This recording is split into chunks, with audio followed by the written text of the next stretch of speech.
Good morning, good afternoon, and good evening to folks from across the world. Thank you for joining us today for this international event on business and culture transformation. We are Coach Koji, and today we will unpack for you what is the relationship and impact of leaders' self awareness to the culture of an organization.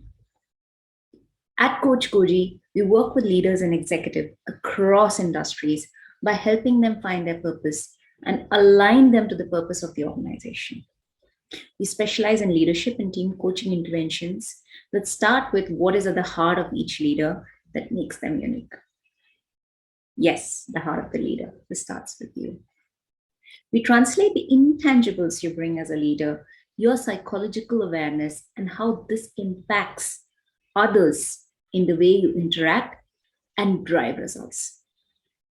Today, we have Anne Welsh, who is the founder of Synthesis in City, and Dr. Martin Egan, who is the co-founder of NDC in the UK.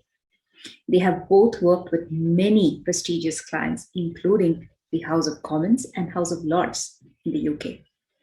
They have a lot of pharmaceutical clients with them, like Novartis, AstraZeneca, and GSK. They have worked with quite a few banking clients as well, like HSBC and Investec Bank. And finally, the NHS in the UK.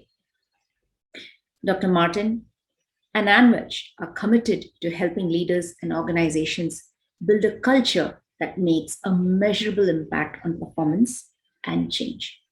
Anne is a personal mentor to me, and I'm studying under her able facilitation. Before we move into our session, I would love to share more about each one of their journeys and the accomplishments they have made through their lives through these short videos.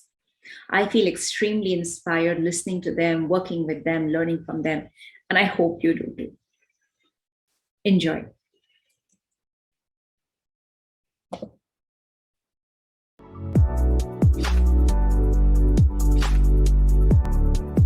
There are coaches and then there are extraordinary coaches. Anne Welsh is an executive coach and a coach supervisor working extensively in the space of executive coaching and leadership. She is the founding director of Synthesis in the City and has over 30 years of diverse global experience ranging from consultant, facilitator and leadership coach. Anne is designing and facilitating a workplace coaching program with the House of Lords and House of Commons in the UK. Anne is on the coaching panel at Investec Bank with 10 years supervising organisation development and HR professionals in London. She has been training and supervising employees at GlaxoSmithKline in Job Plus Coaching since 2010. Recently she became an associate with Transcend, an online coach and supervision training organization based in Hong Kong and Shanghai.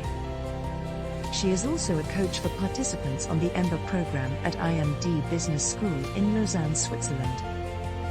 Anne is an accredited executive coach and supervisor at APECS. She is also an accredited psychotherapist with UKCP and has 25 years experience supervising, facilitating and teaching MA programs. Anne has an MA in Creative Supervision from University of Chichester. Initially Anne trained in psychology and practiced as a psychotherapist. Alongside her practice, she was the operations director of a psychological training and development institute, training people in coaching, psychotherapy and counseling.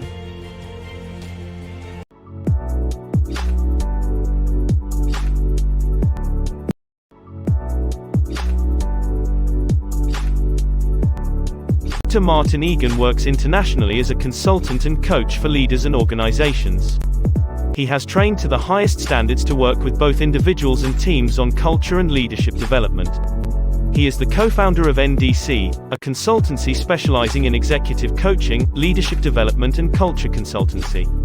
He has led on more than 40 culture transformation projects globally.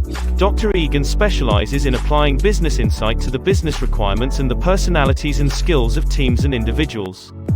Dr. Egan's professional contribution to the literature on leadership coaching was published in Leadership Coaching, Working with Leaders to Develop Elite Performance, 2010, Kogan, London. Dr. Egan has spent 15 years in life sciences and healthcare sectors before moving into business consulting, where he has been for 14 years. His approach focuses on releasing energy for what is possible in individuals and teams and working to advance the shared will and purpose of organizations to give them a competitive advantage. He has extensive experience of helping groups to address undiscussable topics and to resolve long-standing obstacles that prevent them being a true high-performing team.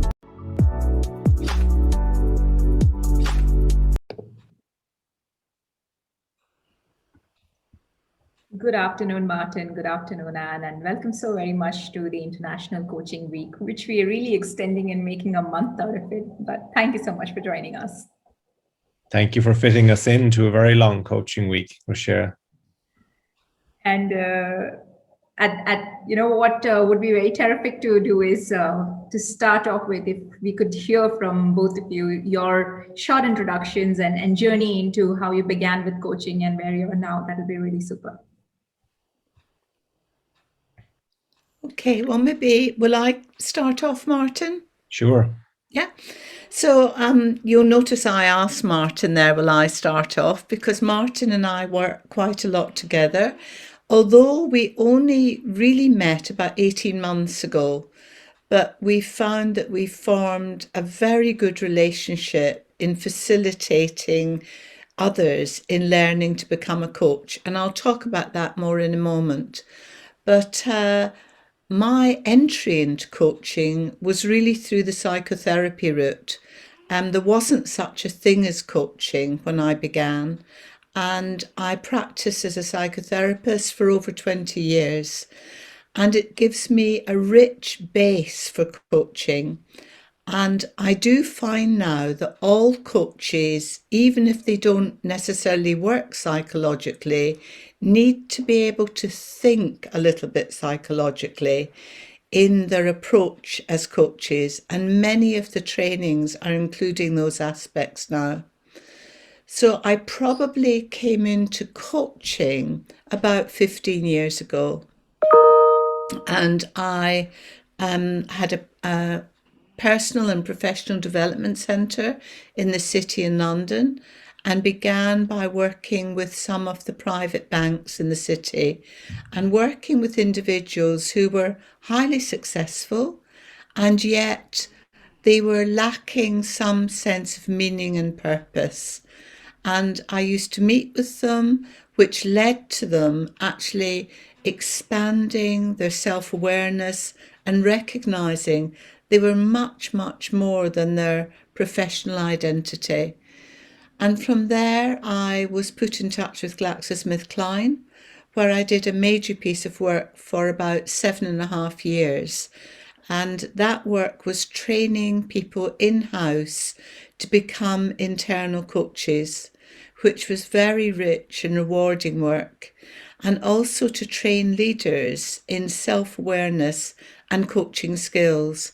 And we'll come back to that when we talk about organisational life. That ended about a year ago. And since then, I've been continuing to build the in-house coach trainings. And Martin and I have just completed a second cohort at the House of Commons, which has really gone very well. And we're continuing to educate leaders into self-awareness, emotional intelligence, and coaching skills in other businesses across the globe. So that's a short introduction to my background. And alongside that, I'm also involved in a psychosynthesis coach training for external coaches, which is an in-depth program and really does help people work more as what I would call developmental coaches.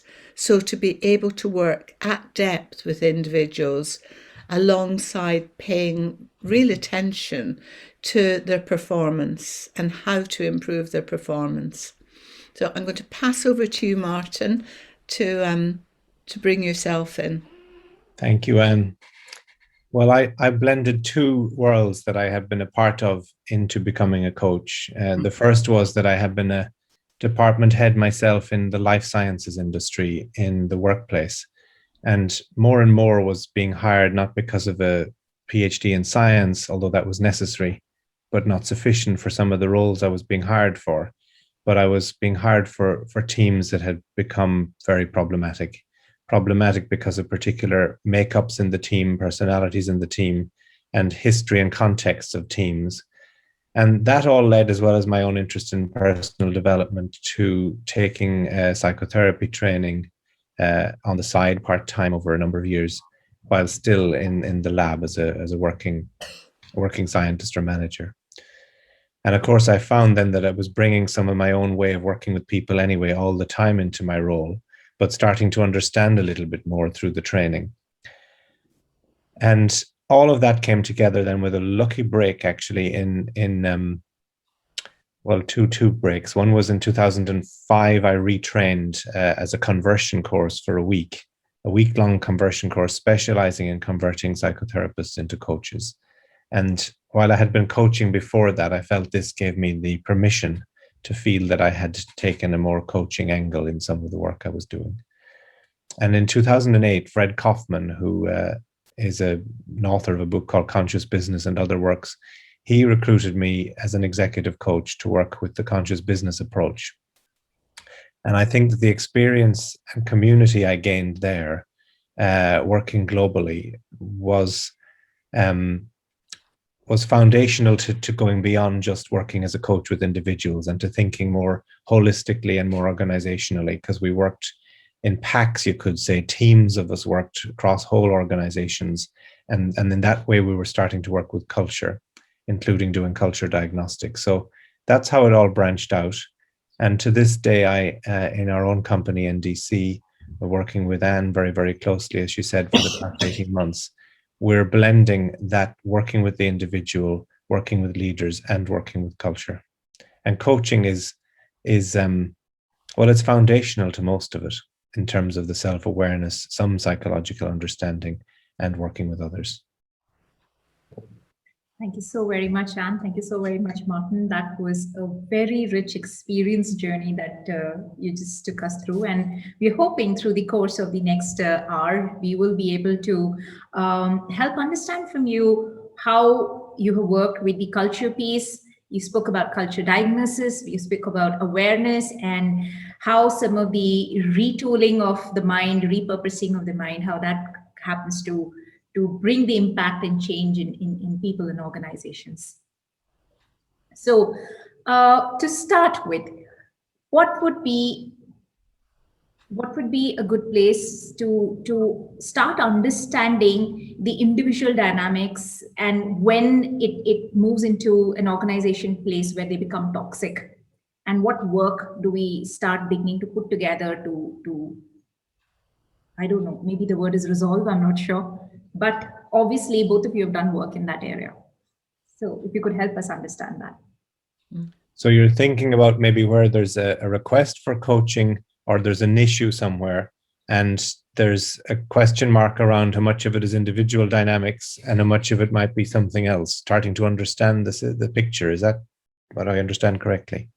Yes. And also, when teams become toxic, whether, that does happen, it happens in pockets. How does coaching intervention find a role in that? Yeah, there are two good questions there, thinking about teams and then thinking about individuals. Well, Anne, maybe if you and I chat over and back with each other for a few minutes on this, it might help.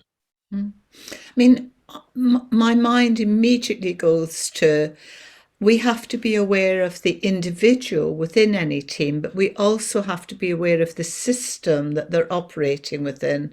So I think it's not either or, it feels like it's both and.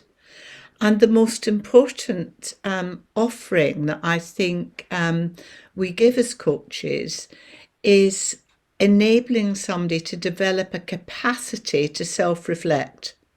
Because many, many people go through their lives without stopping and reflecting. So you'll find that people are maybe subject matter experts, they're maybe highly successful in their delivery, but actually they might not have much self-awareness of how they impact on others. And they then find themselves in a leadership role in a team, and they're not able to influence, inspire, or bring others along with them. And you could say that some of those people, if they lack self-awareness, will cast a shadow on the team. You could call it the shadow of the leader. So I think initially you're having to diagnose with the individuals where they're at in their levels of awareness and their capacity to self-reflect, and then look at what is the impact of that on any team.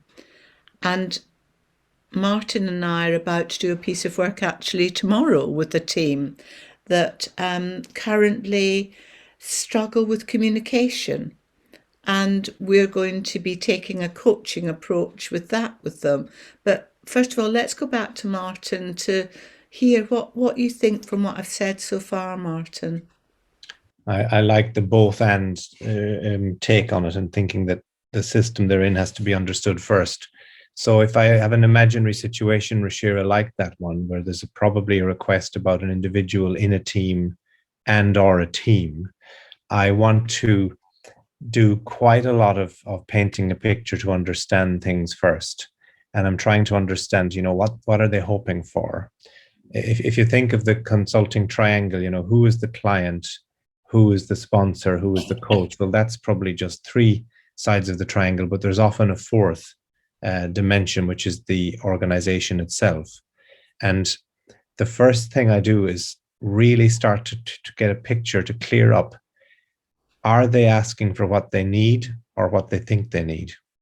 And usually the request will be unclear, and the request might be ungrounded even. So through an exploration with who's ever asking for the request, there's often a discovery that I know what your outcome that you want is, but you're asking me to do it in this way, and I'm not sure that the way you're asking me to do it will get you the outcome that you want. And likewise, even with an individual coming for coaching, and they know the outcome that they want, and again, the request and the outcome may not match.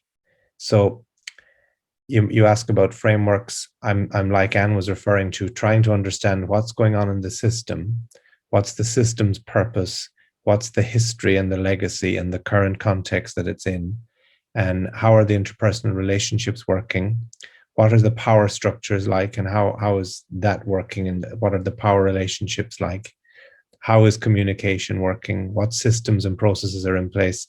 And I actually want to understand all of that to some degree before getting into any problem statement or goal with one individual, and really scrubbing that goal enough that we understand it from the organization's point of view, the team's point of view, and the individual's point of view, and being very clear about the boundaries and the expectations on all sides.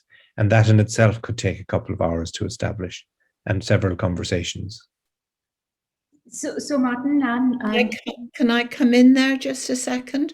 Because I think if we think we're talking to people who are maybe setting out on the journey of becoming professional executive coaches, I don't think it's always realised the amount of work that has to go on in the background.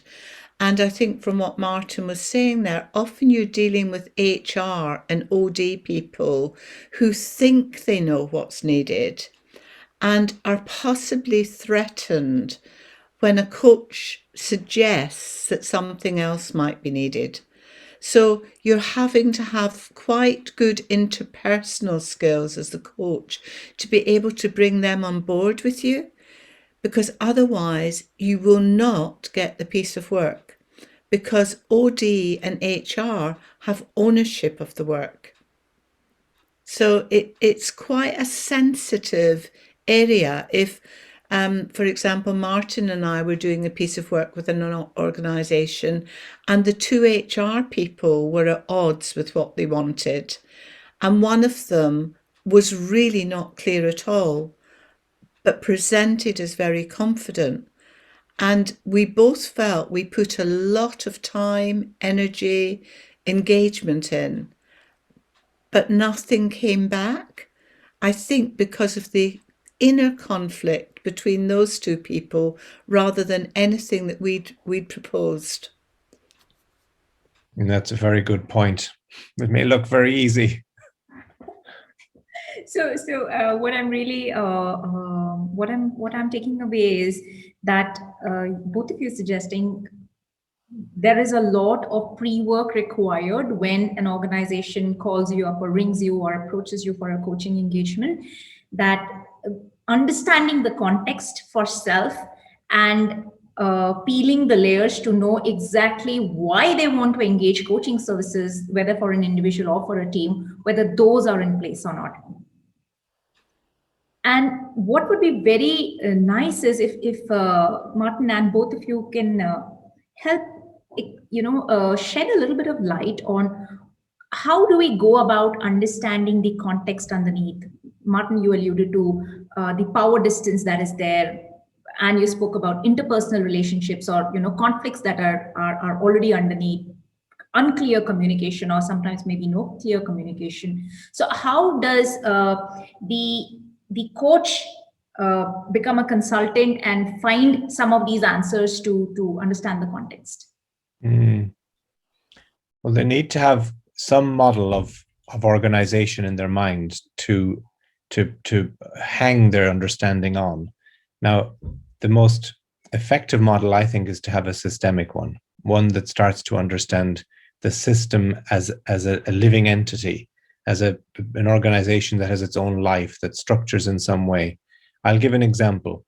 It's not uncommon for a coaching request to be made for some role in a system.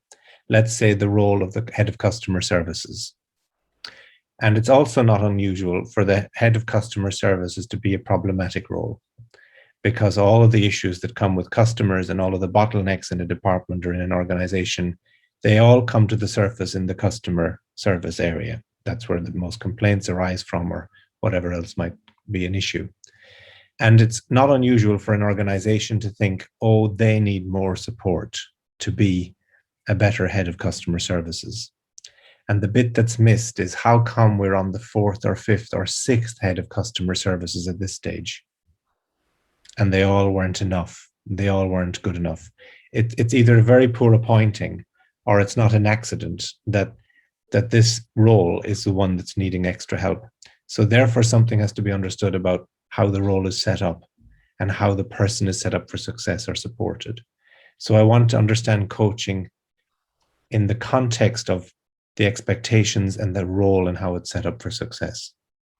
And people don't like those questions being asked. They would rather you said yes sir, 3 bags full, took the coaching engagement and got on with it. And that might be an okay model for the short term.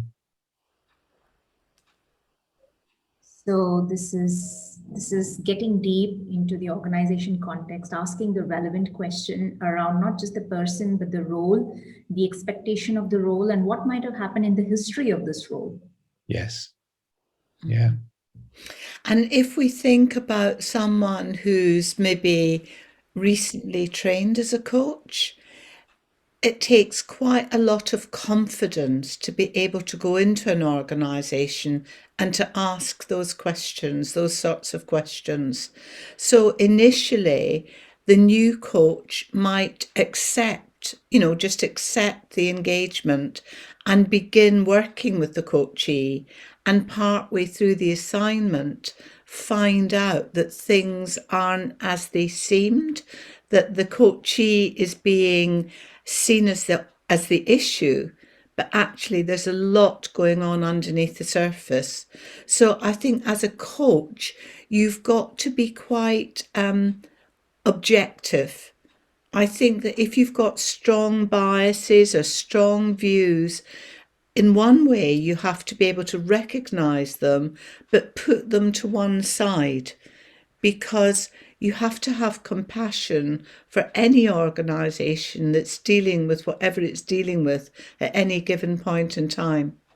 So if the coachee presents with anger, if you like, about the organisation, as coaches, we have to recognise their truth, but it isn't the whole truth. So that's why when you take on, if it's an individual assignment, you would usually have a chemistry meeting with someone to try and get clear what it is they're looking for. But you would also have what we call a tripartite meeting, where you would meet with the line manager and them and try and get even clearer about what is the goal, how will the line manager support it, how do we get the line manager on board. And then there's the other piece where you might do a 360 to really get behind the surface of how is your client seen by others within the system. So there's quite a lot of thinking and engagement that the coach will have to do. And I think that at the moment, some people that come into the coaching profession really aren't necessarily equipped for that or don't know about those areas. So, Anne, when you speak about the tripartite agreement, is it only in agreement that it is tripartite, or even the conversation is tripartite? Or do we have separate conversation with the manager, the line manager, in terms of expectations? Well, normally in the sort of work we do, the tripartite meeting would be with the coachee and the line manager. You wouldn't be having separate conversations with the line manager where the line manager would say to you, look, we need you to sort this out with this person. There's a problem here. In the sort of contracting we're having, we're not necessarily doing that. However, it can happen that an organisation will invite a coach in because they think there's an issue with somebody. But I think you have to be careful in talking about confidentiality with the coachee, or they won't feel safe enough to be coached by you. So basically, we are talking about having the manager, the line manager, talk about what it is, what is the expectation right up front. So it's not one thing that is said in the front and something else behind the scene. Yeah. But Martin, you were going to say something there. So when I have sometimes been in a more gray area with it, where the line manager has briefed for support to be given in some way to a team member, but then I do let's imagine there aren't going to be tripartite meetings in person, but there is some form of formal agreement about what is going to be shared back with the client and what isn't. So there's very good transparency about what the organization as client understands as the expectation and goal and intention, and what the coachee as client knows and expects is the clear goal and intention. And that will build trust with the coachee because that much is transparent and upfront. And they know that we're working in that context and that's going back as a shared outcome to the end. However, in creating that safety with that boundary, the scope can go a lot further in the one-to-one sessions with the coachee, which may involve their private life or everything else that's going on for them, which they know is not going to be fed back. That all that's being fed back is the piece of it that was in the context of the organization's expectation or brief. And often that resolves itself very nicely. And in fact, we've done, I would say, hundreds of those kinds of engagements over the years. And more often than not, all parties are happy, even if it ends up that the person decides I'm not a good fit for this role, or I'm not a good fit for this organization. So usually all parties end up happy in our experience. I'm often supervising that kind of thing where I will be aware of how the manager is feeling, but we will appoint one of our team to do the coaching and to have the tripartite meetings and to do the 360 work. At the same time, I'm holding it as a service provider who has maybe a bigger context of what's going on. That's the process part and contracting with the organization and the individuals, right? And just for a moment, and Anne had spoken about this in a previous session we were about when we coach And sometimes the coachee lands up leaving the organization, and that's seen all too often. I have other fellow coaches tell me that every time they have engaged in a coaching contract with people, they have always seen a vast majority of people leave. So they're not sure what happens inside these coaching conversations that results in this kind of outcome. Well, I So can only have a hypothesis about it.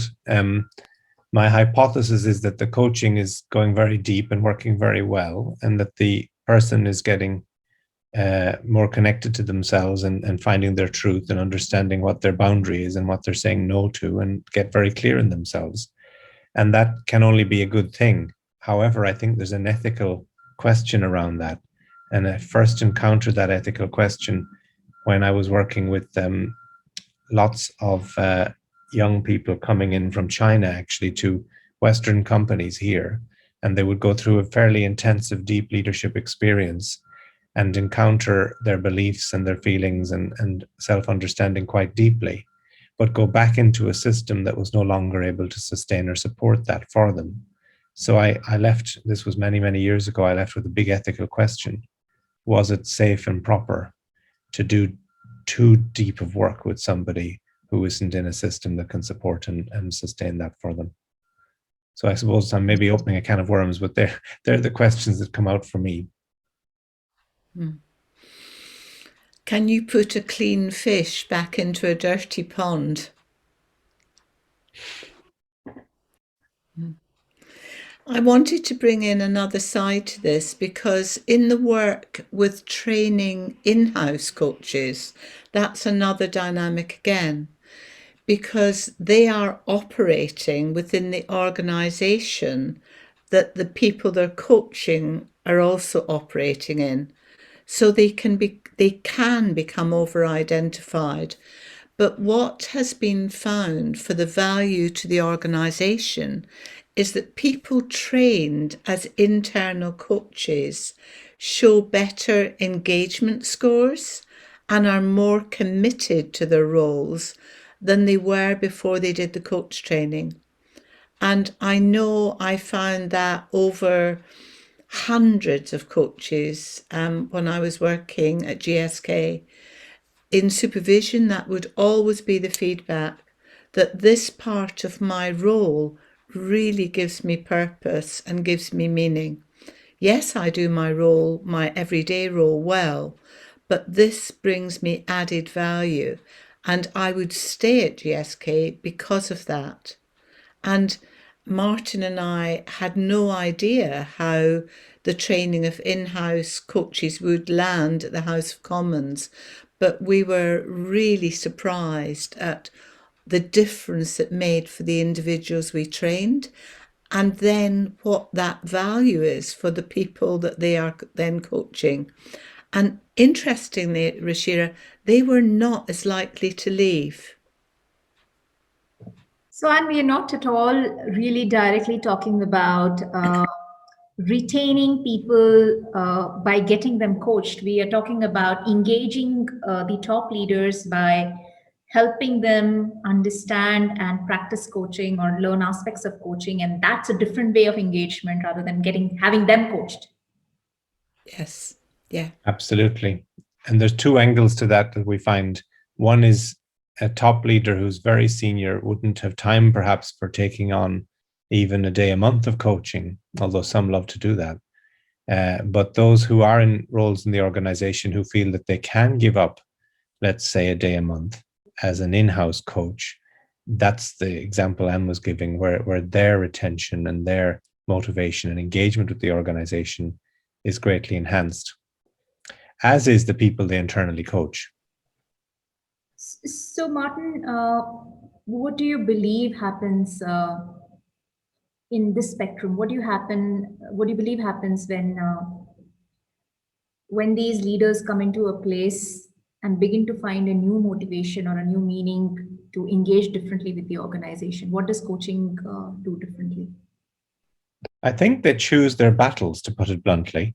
They go to a meeting rather than feeling deflated and disengaged because of something that's happening in the process that they don't like, they're able to approach it from a more neutral position of asking more interesting questions, more coaching questions, and able to disidentify a little bit from the strong reactions they may be having. So they disidentify enough from the strong reaction they have as employee to go into the meeting with maybe a more objective hat on. And of course, that creates a ripple effect, because the people who may feel that they were resisting them too much then resist them less. And together then a better outcome is negotiated or understood. So meetings in any walk of life start to become more productive and more effective through being able to take a stance that seeks to understand the other and put themselves in the other's shoes, and maybe advocate a little bit more articulately for their own position without making it sound like an intractable position, but to hear the other well and then state their own opinion and own it creates much more dialogue and ultimately much more collaboration. And is there I think this leads to what you were talking about around culture shift. You know, if we think that coaching could be seen as something light and fluffy, it actually is not light and fluffy. It's actually very challenging, both to take on the coaching skills and to gain self-awareness. So, as we spoke earlier, some people find themselves in senior leadership roles without having a lot of self-awareness. And I think that the opportunity to maybe just take a couple of days out doing some sort of training that expands their self-awareness, and also training them in coaching skills, not to become a coach, but in the basic listening skills, the questioning skills, the mirroring back, the importance of being in what Martin and I would call conscious relations with themselves, and through that being in more conscious relations with their teams is invaluable, because their teams then feel and they feel seen and valued in a way that they haven't before. And everybody wants to feel valued. And most of the time in big organisations today, people sadly feel like objects that have to deliver, and that it doesn't matter. They don't matter. Whereas I think the most important thing is to support people to feel that what they do does matter. Excuse me. Bless you. And you brought a very beautiful concept of conscious relations, Sam. Is there, how can we understand conscious relations better? That's the killer question. I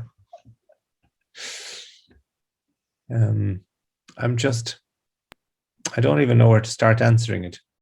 I have a recent example in mind where that question is the perfect question, because you've all probably heard of the parent-adult-child model, and where adult-to-adult relating is a more conscious relating, where the adult can own their own feelings and their responses and treat and experience the other person as an adult with their own agency and their own choice and their own autonomy. But that's the given. Where do you start when one person is in the victim persecuted position and believes that the other person is the persecutor? And how do you start conscious relations from that position when both are caught in something quite intractable? So I don't think there's an easy answer to the question, because where do we start in that situation to invite responsibility and invite people to own their part in something? And that invitation to become conscious and take responsibility is not welcomed often. It can be hugely resisted. And I wonder, to go back to your reference of people leaving, I wonder if there's a myriad of reasons why they're leaving. It may well be in some of those coaching examples that they're leaving because they realize that they're part of the problem and that they can't play the victim anymore and it's time to go. Or I made the assumption, maybe wrongly, that they're leaving because the organization is toxic and they're wonderfully healthy. I don't think it's that black and white. So I hope I haven't muddied the answer too much, Rashira. No, it gets me to think about awareness. It brings home the point of awareness for me again, whether it is to reflect and say, I'm a clean fish, or I am now a fish that has a different color that doesn't suit this water, muddy or not. Everything is now beginning to come down to awareness of a sort.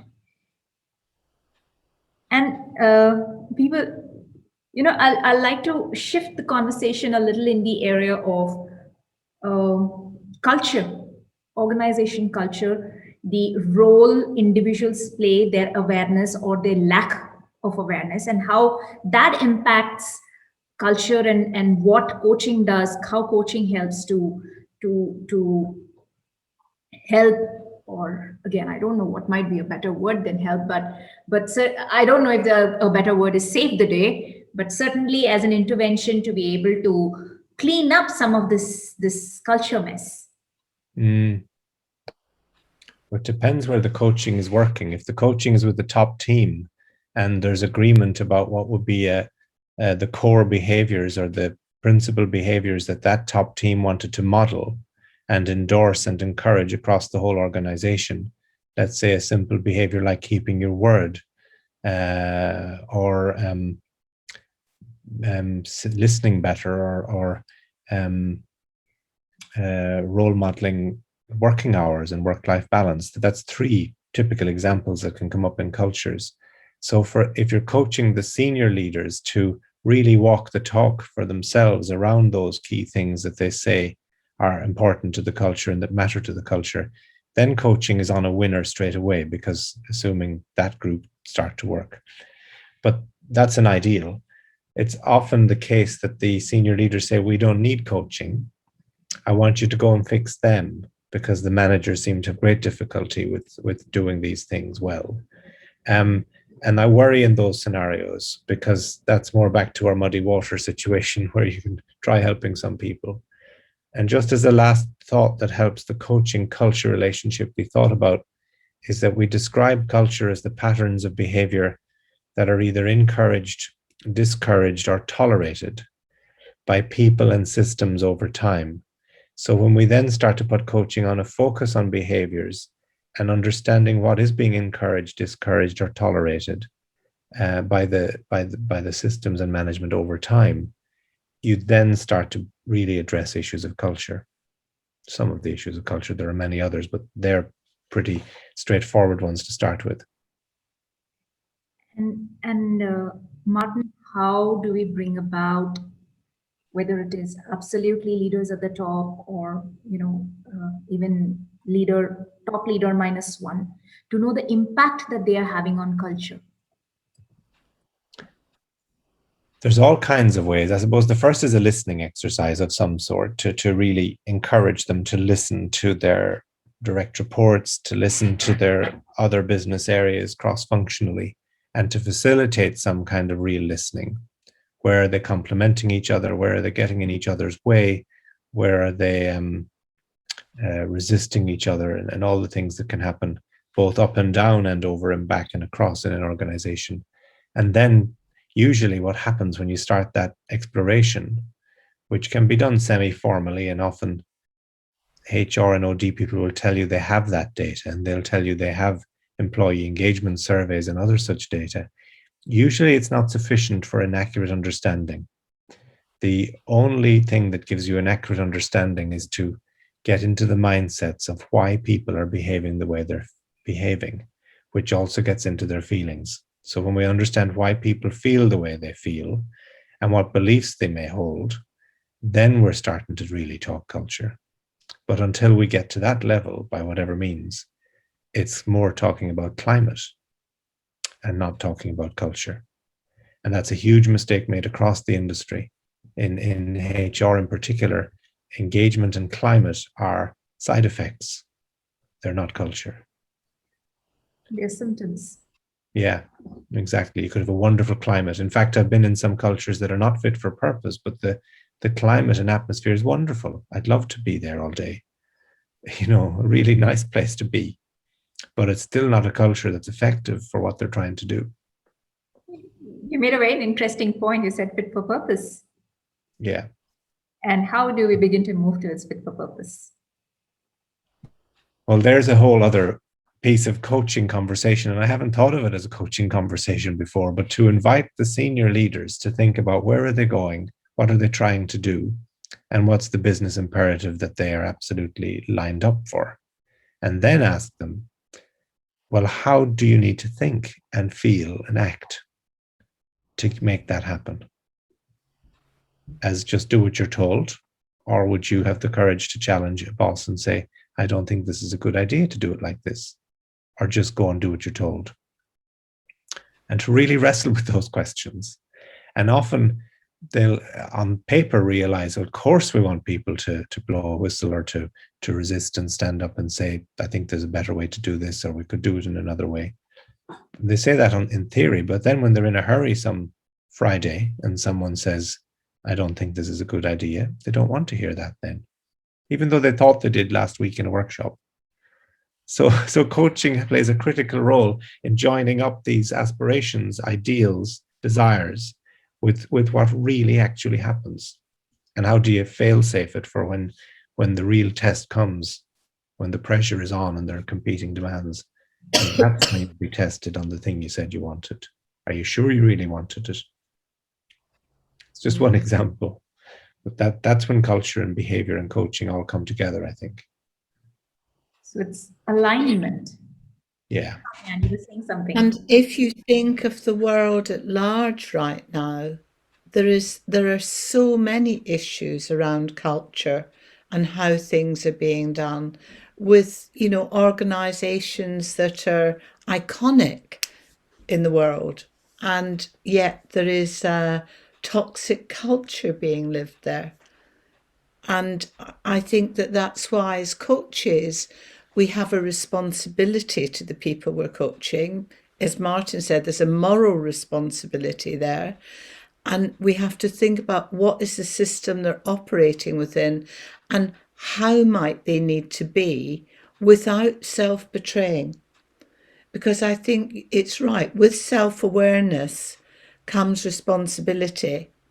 And some people go with more self-awareness, they go into reaction and they want to just walk away or challenge in inappropriate ways. So I think at that point in a coaching assignment, we have to be very, very supportive of the coachee to think about what is appropriate for you to speak out right now. You know, because they might want to go in, for example, all guns blazing, and you know that is not going to get them what they ultimately need. So it's not about denying what it is they want, but it's about how do they use the awareness appropriately. Yeah, skillful means I have clients that I've been working with for years, and I often encourage them to have a difficult conversation with each other privately when I'm with one or the other of them. And they now have a code word. They say, you've been talking to Martin. when one of them gets the courage to have the honest conversation with the other person. But they welcome it. They welcome it. So, you know, we are opening up a lot of we are going into difficult territories here, you know, fit for purpose. Yes. You know, fit for purpose for teams and organizations, and bringing aligning independent and individual values, ethos, beliefs. And I want to understand a little, you know, how individual ethics and values can coexist with what organizations want. Sometimes there isn't that much alignment unless and until organizations scream loudly and also believe in human ethics and values. But employees, leaders, may not always see that in action that it happens. So there's a conflict, and there are multiple conflicts and tensions that are there, right? So when these polarities begin to play, this tension becomes really strong and divergent when it doesn't converge. How do we bring it back to the center? I just want to say, we laughed a moment ago about it's challenging. When it works well, it's wonderful. When you complete a piece of work that has gone well and you see the difference for those individuals, I think that is fantastic.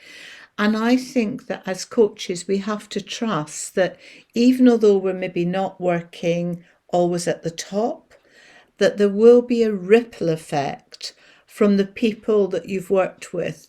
But I think that part of the value in this is when you can offer them more of a team coaching approach, so they go through a process with one another. Yes, it's important for some individuals that they do one-to-one work, but also to work with a team and to be able to observe the different dynamics in the team and see what are the roles that people traditionally take on, and how might they be able to let go of that and enable somebody else to pick up that responsibility. Because often in a team, one person will have a valency to be the person who speaks out and challenges, and the others can all sit back and, no, not me, not me. Whereas I think that as a coach, working with a team and being able to point that out is so important, because otherwise one person can be like the scapegoat and carry the responsibility. So I think that's part of it, helping teams become more empowered. And then it's like Martin was saying, one team might lead to another team, might lead to another team, so that the culture of the organisation will gradually change. And at the moment, we're doing a piece of work with 3 teams, Martin, is that right? Yes, three Three groups. Yes, and we've completed with one group and we're about to start with the second group. But our intention is to see what is the underlying theme that is running through each of these groups that will be of value for the leader to understand and take responsibility for, but also for the transparency of the team members.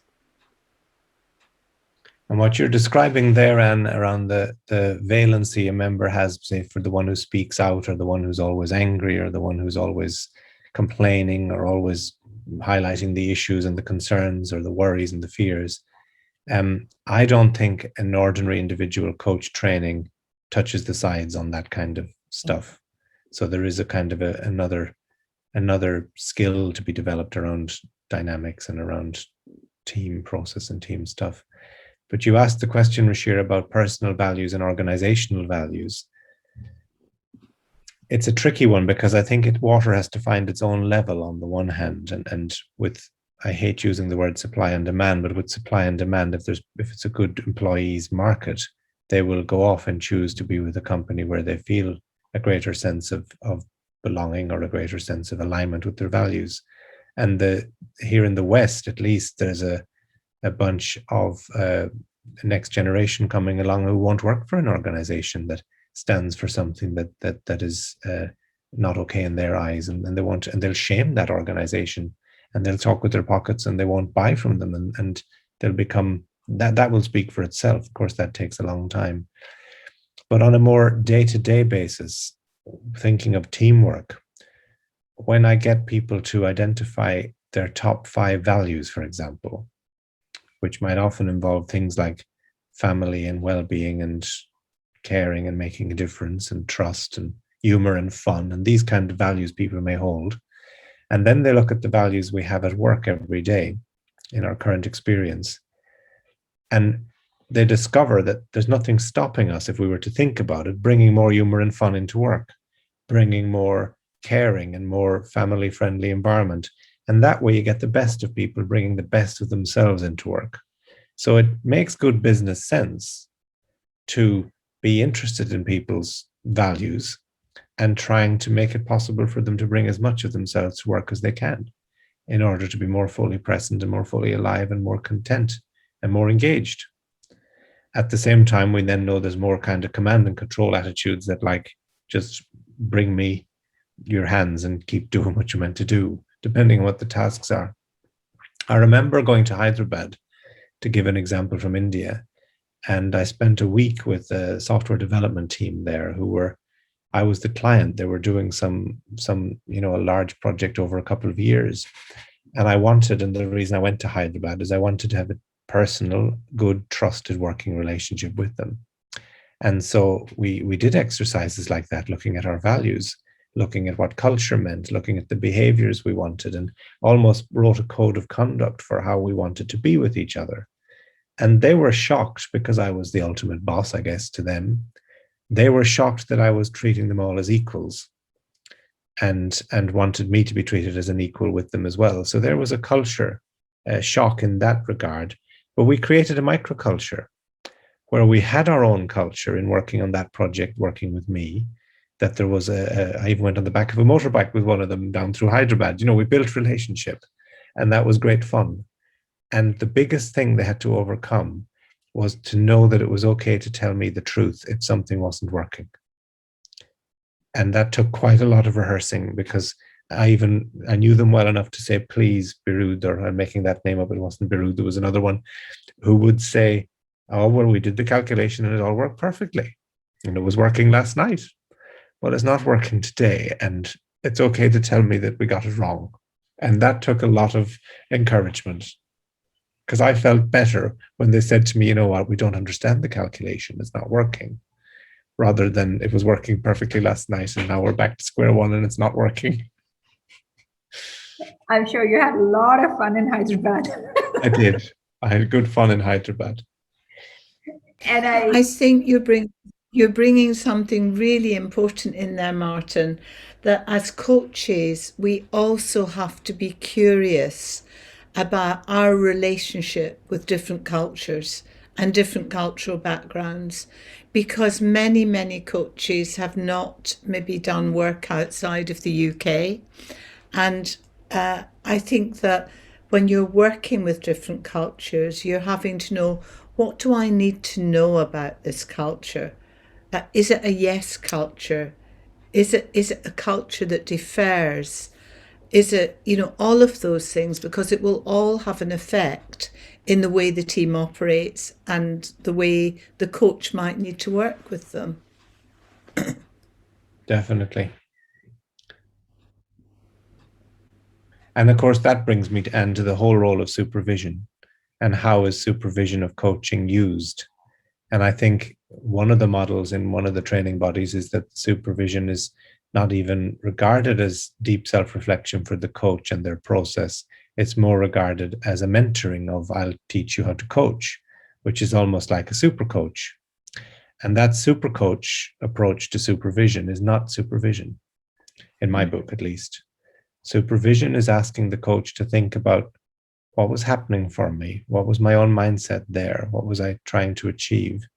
Where was I over-identified or not with some aspect, or repelled by something, or feeling strong emotion towards anything? And to be able to wonder about that, and wonder what might be able to clear up or be faced into by the coachee, by the coach finding the courage to face into it privately in supervision, and get the courage to go deeper in themselves in order to be able to go deeper with the coachee the next time. That's what Anne and I would regard as supervision, and understanding the wider system forces as well as part of that. And I think that is essential to any good coaching. Were you talking about supervision and ongoing professional development, personal and professional development? Because I think as a coach, it is a lifelong journey, because we're not trained in coaching and then that's it. I think that our life spirals, our life journey will take us into different places in ourselves. And in those different places in ourselves, we might need to revisit something again and again. And this is where, in today's world, coaching and therapy become more closely aligned, because historically coaches did not need to be in supervision. It just wasn't a requirement. Whereas I think the different accrediting bodies are now requiring or recognizing that supervision is vital. When you ask about bringing about change, Rushira, I think that ideally there would be supervision in this format for all leaders, so that the leaders actually can begin to look at, where was I coming from in that decision? What was driving me? What was getting in my way? What you guys, both of you are highlighting over here is that it's not about skills in coaching. It's not about competence in coaching. It is about going deeper within yourself to figure out what kind of coach you are becoming. Yes. Yeah. So that's what I'm beginning to hear, and making coach supervision a part of the larger picture is a very important thing you have highlighted, and thank you so very much for bringing that out, because coaching is not all about competence, and it's not all about skills, and it's not about asking certain set of questions that impress either an assessor or the client, but it's really meant to heavy lift in a lot of ways things that people cannot process independently. So in service of it's a good metaphor that by being able to do the heavy lifting, to use a lifting metaphor, you do need to have the muscle developed in yourself well to be able to help lift. The concept of use of self as instrument was a very specialist concept 15, 20 years ago in a certain field of therapy, not even all fields. But I've noticed that it's becoming a more usable term now in the whole area of thinking about organizations, organizational consultants, and coaches, to think about use of self as an instrument, and how are you understanding your own self as part of the skill, part of the tool, if you like, of the work. Because there's no one else in there, only you. Either in the team coaching, sometimes you'd have someone else with you in team coaching, but in the one-to-one coaching, it's just you that's there. I think the framework of coaching, the processes that you learn are all important, but they're not where the real coaching comes from, because I think you can only work with another to the depth that you're able to work within yourself. And I think that's what Martin's pointing to. So, they use the terminology, the use of self in coaching. But when I have been to seminars on it and I say, well, what do you mean by self? Often it's not known. Well, just yourself. But what is yourself? So I think they're important questions. we are opening a very, very strong, powerful line of thought and concept with that. Well, I think that right now it's really important to keep the credibility of coaching and the respect for the value of coaching foreground.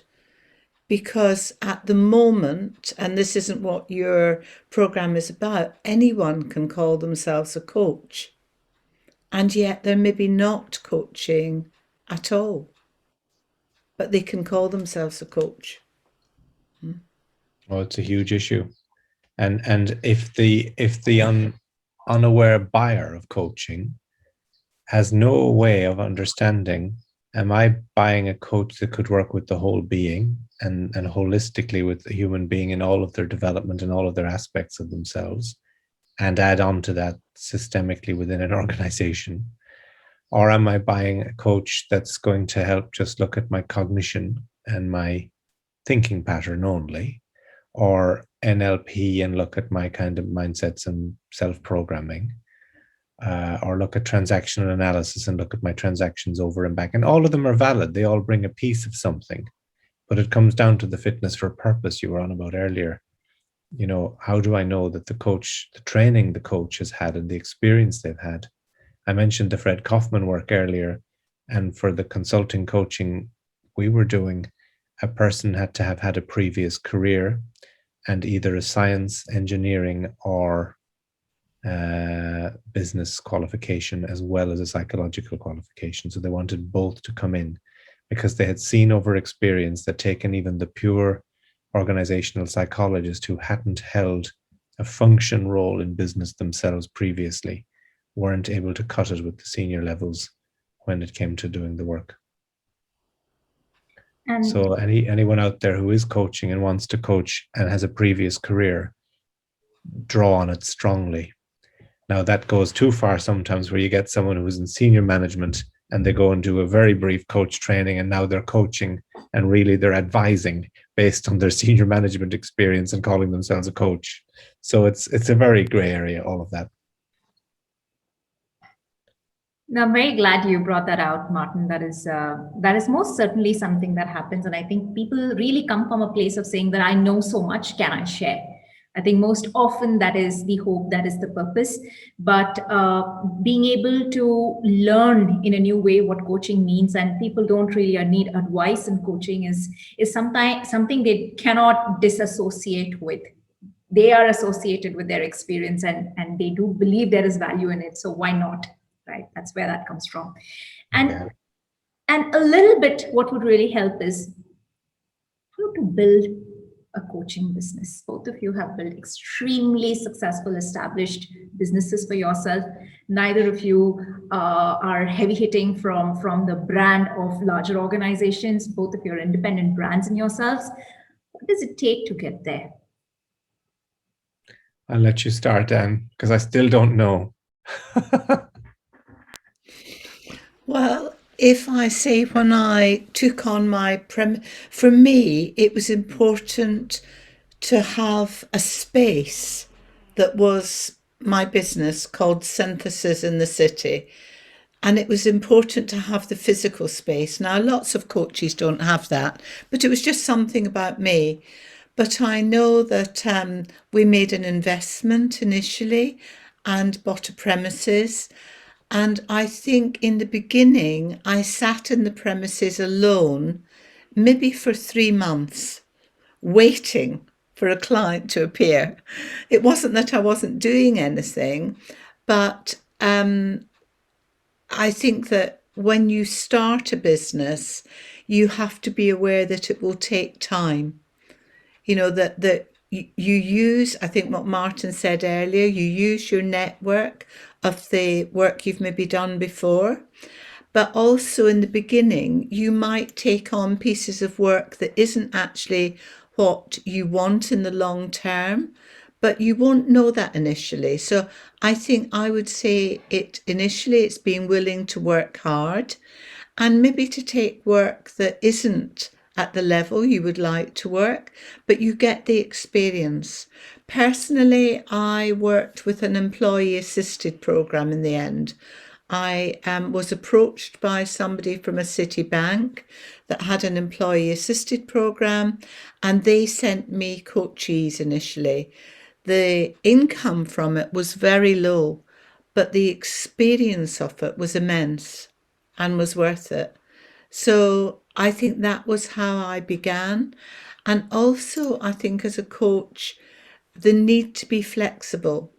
You know, when you're working in a company, I often hear people say, oh no, I can't do Mondays or Fridays or Tuesdays. These are my thinking days, or these are my such and such days. Whereas I've observed Martin and I, when we're preparing a training program, we work evenings, we work Saturdays, we work Sundays. Yes, you have the time off afterwards, but it is a lot. You need a lot of energy and engagement in it to really get it started. So it's definitely worth it. But I think you need to be very, very flexible, and you need to be explorative in the beginning. That would be my take on it. It's very sound advice. And I think to have the expectation of having an income purely out of pure coaching initially can be unrealistic. So I did 2 days a week actually I had a clinical background, so that was useful, but the 2 days a week was as a supervisor for staff in a school, and then working with some teenagers in transition in and out of various education establishments. So that gave me bread and butter, if you like, to be able to then invest on building a network of potential coaching clients, both organizationally and individually, over the other days. And so I didn't have to have the pressure. And likewise, I worked with coaching schools, coaching programs. I taught for very low money for years and years. I moonlighted, I call it now. I moonlit under several brands and umbrellas. So I've coached under, and still to this day, sometimes we'll be called back for coaching engagements that are not happening under our own brand. And our own brand is New Direction Consulting, which came out of a crossroads in my life where the meaning of having a new direction was both powerful for me, myself at the time, and also it was powerful at the time, this was 2006, for organizations who were also taking a new direction in themselves. And speaking of which, my daughter has joined me. So there's a new direction. 1 second, love. Say hello to these people. Is it Annalise or Alicia?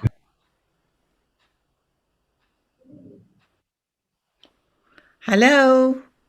Beautiful. Beautiful girl. Are on mute. You can do some editing. I should have locked my door, so hopefully we can edit a piece of this out. Problem. This goes right. All right, let me just say goodbye. This is Rashira. Hello. Look.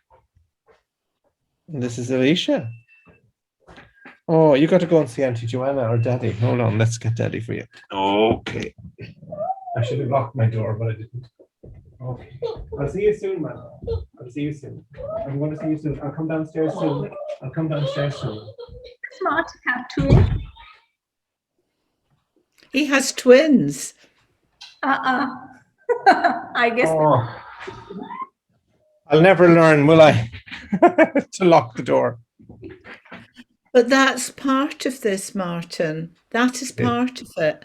It's about really managing and recognizing that there is a life alongside being a coach, and you cannot live out of that coach identity all of the time. You know, it's the coach identity supports us, I think, in the rest of our lives, but we cannot just purely live from it. That's a good point. Yeah, she came in at a perfect moment, actually. I was describing New Direction and 2006, and organizations taking a need for a new direction in how business was thought about and how business was run at the time. And then it abbreviated, our clients called it NDC. So New Direction Consulting was NDC. Yeah, I've been wondering what NDC is. Thank you. Yeah. Yeah. All right. And it's interesting because Synthesis in the City came about at exactly the same time, 2006. Ah. So it's as though something was happening in the field at that time. I think that was the time when coaching really began to become more mainstream in a way that, although people say I've been coaching for 30 years, I don't know where they've been, because there wasn't coaching 30 years ago. There was mentoring, but there wasn't coaching as we know it now. Yeah, it's a field that... Sorry. It's a field that has grown very rapidly and is maturing all the time. May I bring a small piece of trivia? Sure. I don't know how much of a trivia it is, but it's my observation. 1906, and 100 years from there, 2006.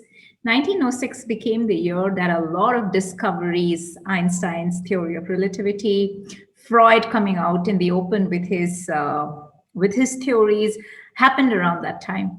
And there were a lot of... 1908 were some of his first publications, and just a bit before, maybe. Yes, a full 100 years. And you should wonder what the cosmos and universe what role they have to play in this 100 years coinciding. Yeah. Phases and cycles of a spiral. All right, and thank you so much for joining. Thank you so much for joining, Martin. It was really, really lovely speaking to the both of you, and for all the pieces and the advices that you have brought in, the approach, the point of views that you have brought in, and demystifying some things that are hidden behind the layers, behind the doors, behind the walls that coaches who are starting would never know. And those struggles, when they hear people who have worked in the business of coaching for 30, 40 years, that this journey is real for everybody. There is pain, there is hard work, there is dedication, and you still have to be at it. It's just no other way but to be at it. It brings a lot of comfort. At least it brings a lot of comfort. It brings hope to me. That's great to hear. Yeah, and I hope it brings hope to those people who are out there who are interested in joining the profession. Because I would use one more word. I think coaching is a vocation. It's not a job. It's definitely a vocation. And we're either drawn to it or we're not. Thank you. Thank you so much for sharing that, Anne. Thank you. Thank you for having us, Rushira. We'll continue to talk, I'm sure.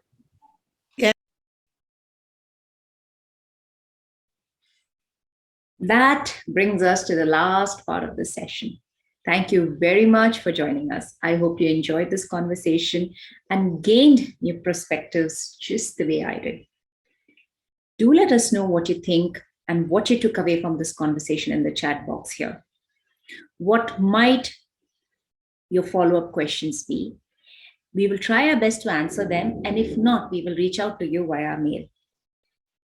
If you're looking to start your coaching journey, we recommend our Psychosynthesis Leadership Coaching Program, which is recognized by the EMCC, the European Mentor Coaching Council. I would highly recommend this program for those of you who are interested in going into depths of leadership, including aspects of systems thinking in organization and approaching change management from a psychological mindset. So this program is not just about coaching. It is very specific to coaching leaders in organization context. That makes a huge difference to the way we learn, what we learn, and how we apply them. And finally, we are identity specialists. We build coach and executive brands. If you would like to know more about what we do, please reach out to us. Our contact information is provided in the chat. Stay tuned on the next series of business transformation and coaching conversation. It was lovely meeting and connecting with all of you from all over the world. Thank you for joining us. Stay safe and have a great weekend ahead. Thank you.